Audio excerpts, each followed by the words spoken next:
Have you ever heard stories about a local place being haunted and just had to see for yourself?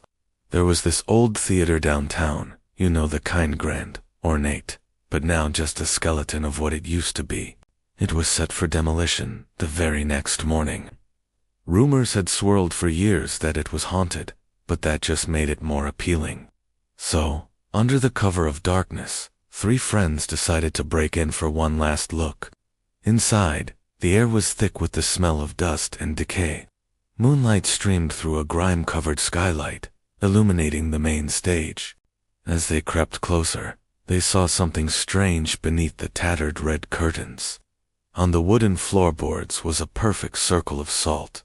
Inside, it lay a rusted, old-fashioned blade, the skull of a small bird, and an open, leather-bound book. They huddled around it. One of them picked up the book. On the yellowed page was a crudely drawn, yet terrifyingly detailed, picture of an old woman's face, twisted in either agony or pure malice.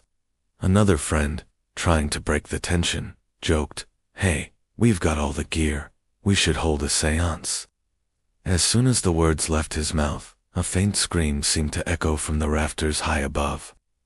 2 of them laughed it off, chalking it up to the old building settling.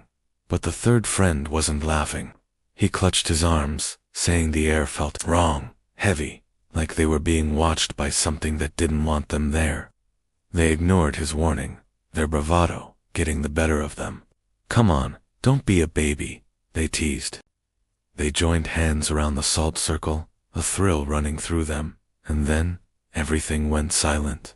The kind of silence that's so deep, it feels like it's pressing in on you.